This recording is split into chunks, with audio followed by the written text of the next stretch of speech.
네, 날씨가 따뜻해지면서 산으로 바다로 강으로 놀러 가시는 분들 많은데요. 어딜 가시든 몇 가지 핵심 법규는 알아두셔야 할 것들이 있습니다. 자칫하다가는 즐거운 여행지에서 벌금을 물 수도 있기 때문인데요. 자, 김현우 소장님. 예. 요즘 젊은 층 사이에서는 한강에서 치맥 먹는 거 유행이잖아요. 네. 거기다가 이제 텐트까지 쳐놓으면은 시쳇말로 인싸가 되는 건데. 네. 근데 그것도 아무데나 함부로 쳐서는 안 된다고요? 네, 그렇습니다. 날씨가 좋긴 하지만 바람이 좀 쌀쌀하게 불어서 텐트를 쳐놓으면 바람도 막을 수 있기 때문에 많이들 치시는데요. 네. 이 텐트 아무 곳에나 치시면 안 됩니다. 한강공원은 여의도 2곳, 반포 2곳, 이 한강유역 내 11개 공원과 13개 장소에서만 텐트 설치가 허용됩니다. 예. 텐트 설치 전에 이렇게 허용된 장소인지 반드시 확인을 하셔야 되겠고요. 텐트의 이 크기도 정해져 있습니다. 이 가로, 세로 각각 2m씩이 돼야 되고요. 4인용 이하 텐트만 설치할 수가 있습니다. 또 그리고 기존에 이 사방을 다 막아놓은 상태에서 안에서 술을 마신다거나 아니면 과도하게 민망한 애정행각으로 민원이 잇따랐는데요. 네. 이런 것들을 방지하기 위해서 4면 중에 2면은 반드시 개방을 하고 사용을 하셔야 됩니다. 네. 또 텐트의 설치 시간도 정해져 있는데요. 아침 9시부터 저녁 7시까지만 설치가 가능하고요. 만약에 말씀드린 이러한 내용들을 위반할 경우에는 네. 과태료 100만 원을 낼 수가 있습니다. 꽤 높네요, 과태료가. 네, 맞습니다. 이 서울시는 단속반 230여 명을 투입해서 하루 8번 이상 계도 활동을 한다고 밝혔습니다. 이 강변뿐 아니라 산이나 바다에서도 조심해야 될 것들이 몇 가지 있죠? 네, 맞습니다. 요즘에 모든 장비를 가방에 넣고 이 산에서 하루를 지내는 이른바 백패킹이 인기인데요. 네. 잘못했다가는 이 역시도 과태료를 물 수가 있습니다.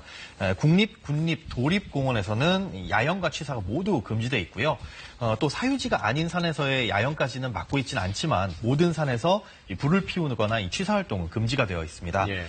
또 짜릿한 손맛의 바다 낚시 즐기시는 분들 많죠. 네. 무인도라고 해가지고 함부로 아무데나 들어가서는 안 되는데요. 현재 한려해상 등 해상, 해안, 이 국립공원의 무인도는 총 634곳이나 됩니다.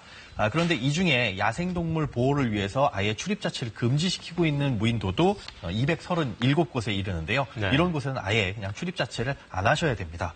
또 이 무인도를 포함해서 해상, 해안 국립공원에서는 이 잡은 낚시, 이 물고기를 통해서 뭐 라면을 끓여 드신다거나 아니면 술을 드셔도 당연히 안 되고요. 여기선 야영도 금지되어 있습니다. 예. 만약에 이를 어길 경우에는 최대 50만 원의 과태료도 부과될 수가 있습니다. 그리고 얼마 전에 강원도에서도 아주 큰 산불이 났습니다.만 예. 이 산에는 라이터나 성냥 같은 거를 아예 들고 가는 것 자체가 안 되죠. 네, 맞습니다. 산에서는 절대 불을 피우면 안 된다라고 알고 계시는 분들은 굉장히 많습니다. 네. 그런데 사용하지 않을 거라면 뭐 주머니 안에 라이터 같은 거, 성냥 같은 거 소지해도 되지 않느냐 이렇게 잘못 알고 계신 분들이 많으신데요. 예. 산림보호법 제34조에서는 이 인화나 발암물질을 갖고 있는 그 자체로 입산이 금지되어 있습니다. 예. 그러니까 라이터나 성냥 같은 건 아예 휴대를 하시면 안 되는데요. 이를 어기게 되면 30만 원 이하의 과태료가 부과됩니다. 정말 작은 실수는 진짜 큰 사고가 일어날 수 있는 네. 거잖아요. 그냥 뭐 나 하나쯤이야, 뭐 주머니 안에 있는데 뭐 어떻겠어 이런 생각은 버리셔야 되고요. 산은 그저 즐기고 보고 즐기시는 걸로 끝내시고 성냥과 라이터는 입산 전에 반드시 이 소지를 해제하고 들어가셔야 될 것 같습니다. 담배 피우시는 분들은 좀 새겨 드셔야 될 것 네. 같고요. 또 요즘 보면 어머님들 산에 가셔서 봄나물 채취하시는 분들 많잖아요. 네. 근데 이것도 사실 법적으로 따지면 좀 제약이 있다면서요? 네, 그렇습니다. 이 산에 올라갔는데 이 쑥도 보이고 두릅도 보이고 이 눈에 그냥 지나치기 어렵죠. 네. 생각만 해도 봄 내음 물씬 풍기는 맛있는 나물들인데요. 네. 눈에 보인다고 해서 다 채취를 하시면 안 됩니다. 아쉬워도 그냥 지나치셔야겠는데요. 예. 이렇게 일단 산주인의 동의 없이 이런 임산물을 채취하는 것 자체는 사실 불법이죠.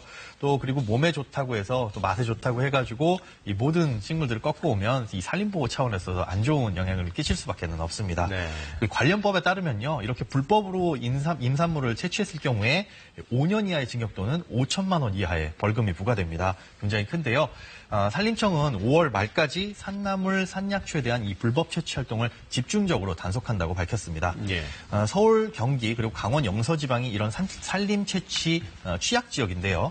이런 곳들에 대해서 모집 산행이나 불법 채취꾼 그리고 불법 유통에 대해서 집중적으로 단속한다고 밝혔습니다. 네. 또 뿐만 아니라 해상공원 같은 데 가면 예쁜 조약돌, 이 몽돌 같은 거 있죠. 네. 이런 거 예쁘다고 기념으로 주머니에 넣어오시는 분들 계신데 네. 이건 역시 불법이니까요. 조심하시기 바라고요.